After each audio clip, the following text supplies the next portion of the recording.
There's no escaping, we all age. But soon, and for the first time in history, the number of older people will outnumber children below 5 years of age.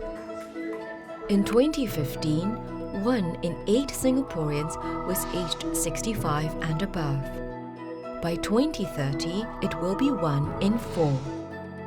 Along with an aging population comes age-old questions.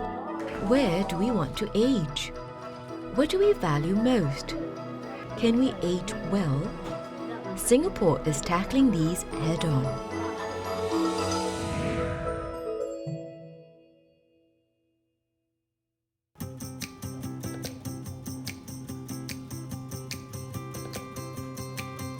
Meet 70-year-old Chong Yut Mew. Since 2013, she's been up early 5 days a week, eager to start another day of activity with her friends at St. Luke's Eldercare Bukit Timah Centre. A recent hip replacement surgery may have slowed her down, but she's no less enthusiastic. I like to go to daycare, I pop all the exercise and I meet all those friends. I joke with them to make them happy because one person at home is too boring. I have to go there to meet more friends. For the last 11 months, Cheong has been taking Cheo Po Hin's taxi to the Senior Care Centre. The 8-kilometre journey takes about 25 minutes, which is less than half the time she took when commuting by the centre's van. The taxi is better because it's more convenient and I can go earlier and come back earlier. The taxi service is an add-on to the existing transport service, usually by van offered by daycare centres. It was piloted by Comfort Delgro and the Agency for Integrated Care, or AIC, in 2015. When cab driver Cheo learnt about it, he volunteered his service. 不论是风吹雨打，我们都要平平安安载他们去 SLEC， 平平安安载他们回到家。其实我也是蛮喜欢这个工作，我也不感觉到这个是牺牲，而且这些老人家也是需要这个服务。 Nearly half of the senior care centres in Singapore have come on board this taxi transport service. Because we have a group of regular drivers, there's familiarity in this way, and elderly do feel safe coming to the centre with the transportation.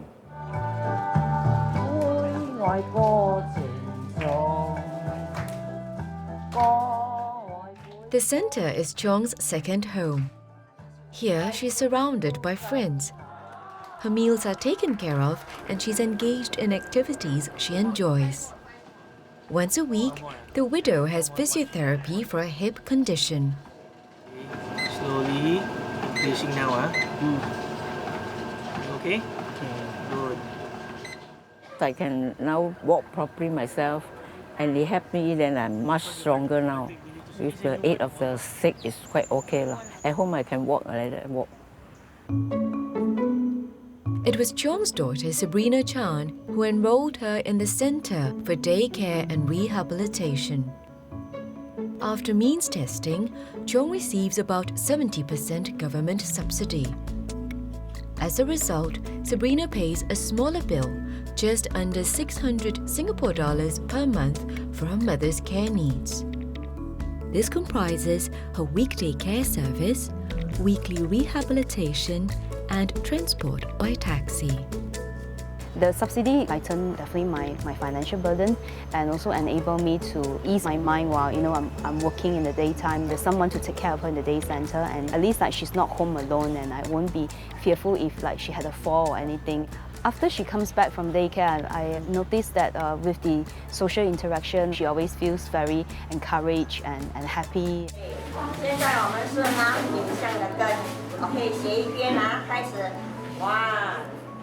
The demand for senior daycare services in Singapore has been growing steadily over the years. And the government is ramping up the number of daycare spaces from 4,000 in 2016 to 6,200 by 2020.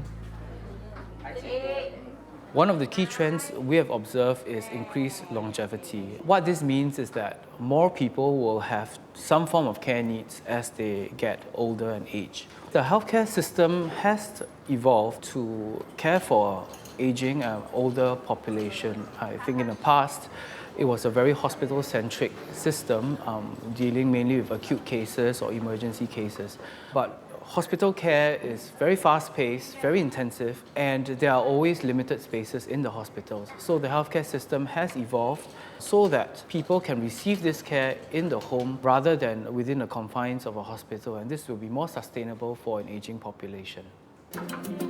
According to the Supporting Singaporeans' Aspirations for Aged Care survey in 2016, the majority of Singaporeans prefer to age independently in their own homes. For seniors with severe care needs, the Singapore Programme for Integrated Care for the Elderly, or SPICE in short, is a solution. Sunshine Welfare Action Mission, or SWAMI, is one of the 14 elder care centres that offers SPICE. SPICE clients have high nursing needs. Usually they come with stroke and then come with bad wounds. Sometimes they come with feeding tube and then urinary catheter.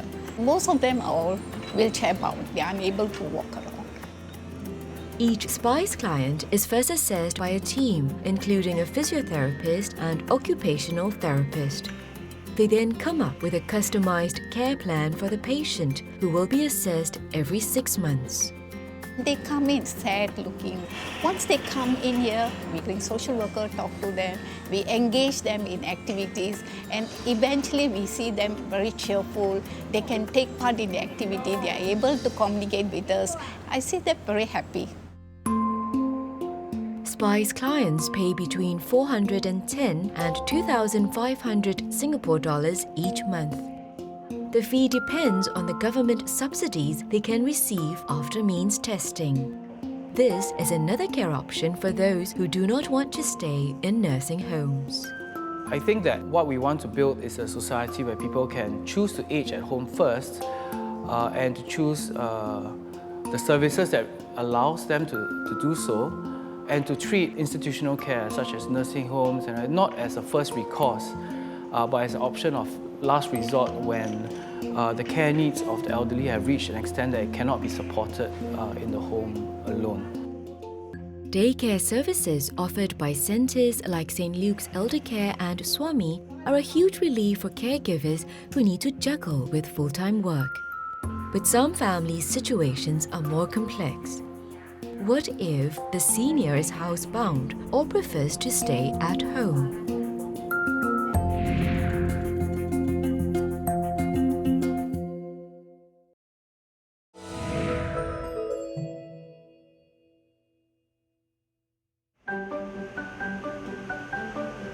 Case manager Don Low has been visiting Low Eng Hian weekly for almost half a year. Hey, Mr. Low. 早，我来了。 75-year-old Low had a stroke in 2014. He has high blood pressure and cholesterol as well. But his condition today is a far cry from what it used to be when Dawn first visited him in 2016. His BP was above 214 over 124, which is really, really high. My concern for him is with his uncontrolled BP, he may suffer from another stroke, which will affect his function, probably permanently. Mr. Low 身体怎样? The former pharmacy technician was also worried about his mental well-being. Low's wife passed on more than half a year ago, leaving him to care for their son, who has mental health issues. Since then, he fell into depression. The house was in squalid condition with a strong smoke and urine stench. He appears very guarded and overwhelmed. It's very hard to engage him. He kept saying about his financial assistance going to expire. The situation is a bit overwhelming for him. With regular visits over several months, Dawn managed to gain Low's trust and cooperation.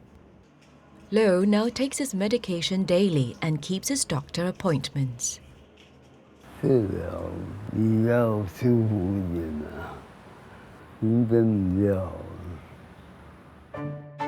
Besides keeping an eye on Lo's health, Don also found ways to ease his financial worries and engaged housekeeping services for him. Today, Lo is slowly reintegrating into society. To provide people with holistic assistance for eldercare needs, AIC runs 6 centres called iCare Link. These are located at 5 public hospitals and Maxwell Road in the Central Business District. When caregivers walk into iCare Link to inquire post-care services, they are generally high-strung, stressed, frustrated, or sometimes even lost. We seek to listen, to understand, to identify the unspoken needs of the caregiver and give them the appropriate services or schemes which they require. Community-based organizations are also offering integrated help for seniors. 69-year-old Ramakrishnan is a beneficiary of Touch Community Services. The avid jogger experienced 2 strokes, one in 2003 and another in 2012. He bounced back from them rather quickly. But 3 years after his last stroke, a fall shattered his confidence. I was coming after breakfast to home. Suddenly I climb up the ramp. I fall down. After fall, I was sent to hospital by ambulance. Then after one whole day, they discharged me. Still I fear because I may fall down.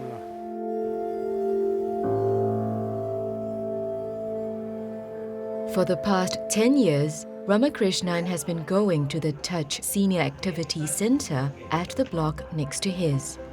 There are 64 such centres in Singapore for seniors staying in rental flats so that they can enjoy activities and interact with their peers. When the Touch Centre staff heard that Ramakrishnan had a fall, they were worried. We made a visit to him. He actually then requested that if he could have physiotherapy services from us to regain his mobility again, because he had a lot of pain in his hip. Vivian Lim is a physiotherapist Touch assigned to his case. But it was not easy getting him on the path to recovery. I believe that the greatest barrier that he had was his fear of falling. That's why I think he was very fearful of leaving his home, going downstairs to try out the exercises with us.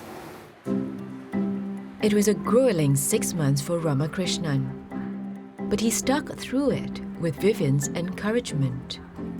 Actually kept me motivated is I want to be independent by walking by myself. So that is the most important thing for me. So far I'm improving with the help of the physiotherapist. Physiotherapy is just one of many services that Touch provides for Ramakrishnan. Volunteers deliver both lunch and dinner to his home every day. Senior care associates come twice a week to clean his flat in Geylang Bahru. And every week, a nurse comes by to monitor his health. With government and Touch subsidies, Ramakrishnan pays 60 to 80 Singapore dollars every month for all the services. This is about 4% of the total cost. They are very helpful for me. Without them, I cannot manage myself. I like to be in the community because I want to mix with people, talk with them, play games like dam and all that. Chit-chat with them, see children playing around. Sometimes they also sing songs and all that. So this is the way it makes me more happy. With home care services, seniors can age well at home, yet stay connected to their communities. Many caregivers, though, prefer to care for their seniors at home themselves. How do they cope? What kind of support do they have?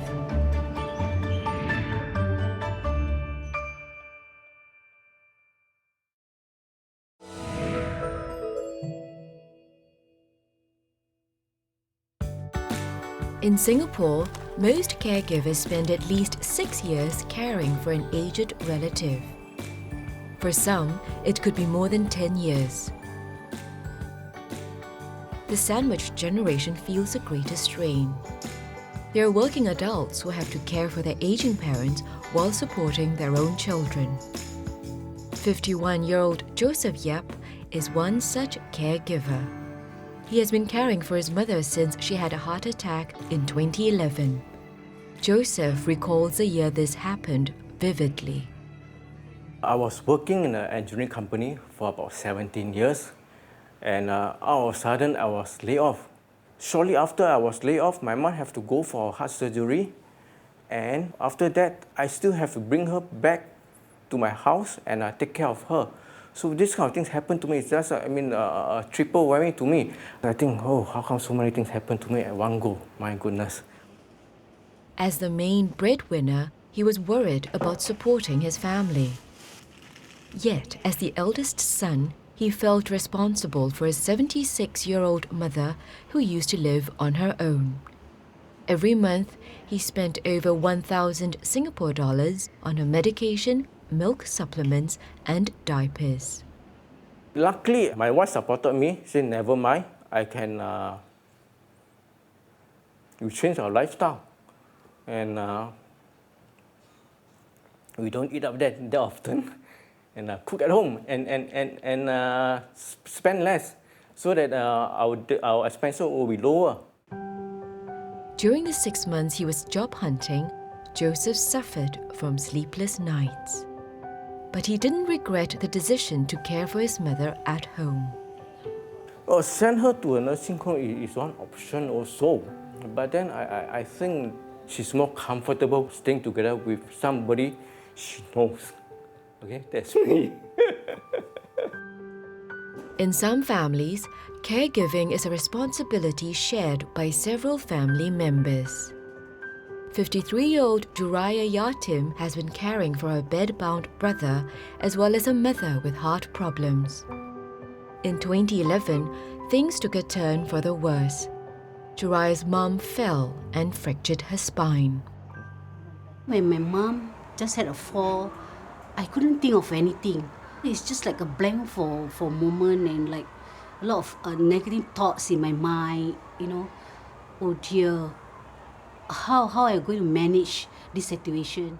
The incident bonded the family. Juraya's 4 other siblings rallied to care for their mother.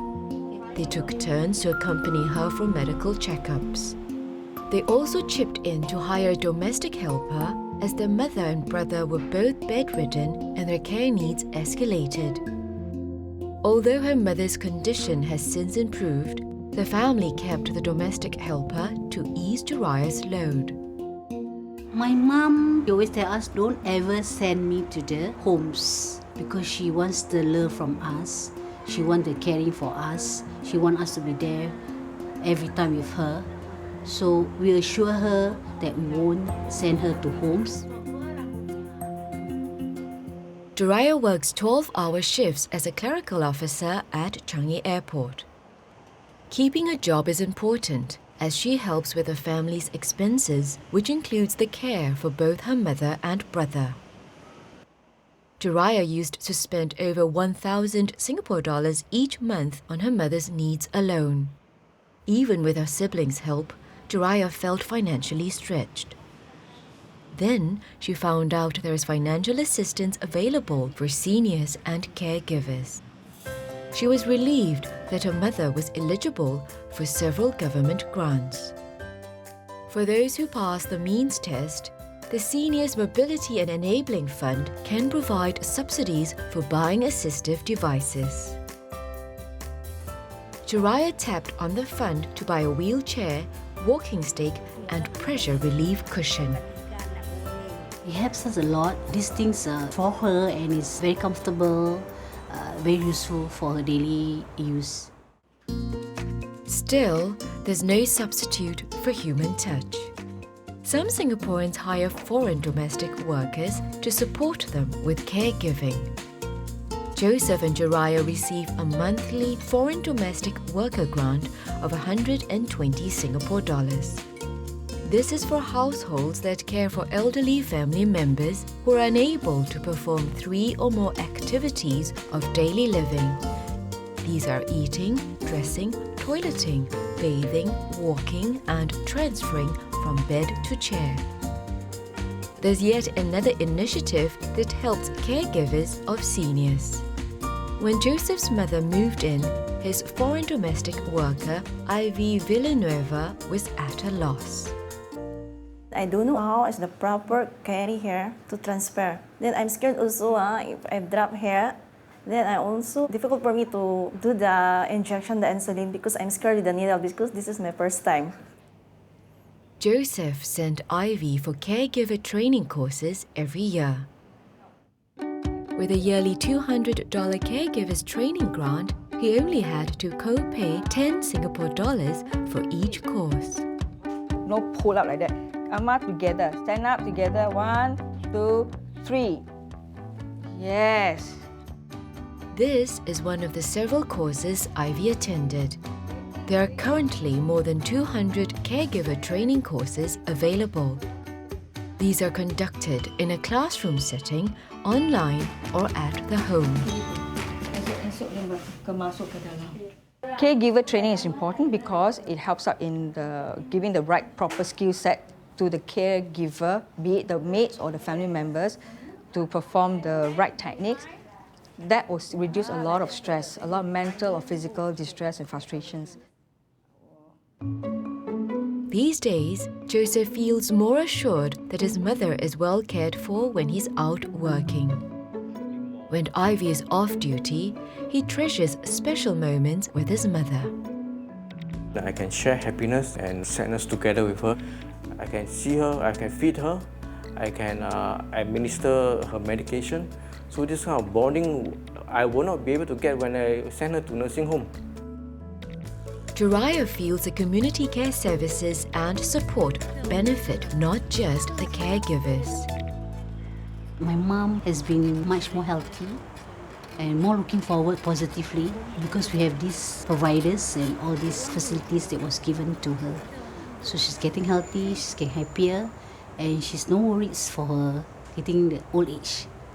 To age well at home, one needs a comprehensive network of help. Be it caregiver support, home care services, or daycare services, it takes an entire community to provide meaningful care options. Options that will help seniors feel connected to their families and society while they live out their golden years.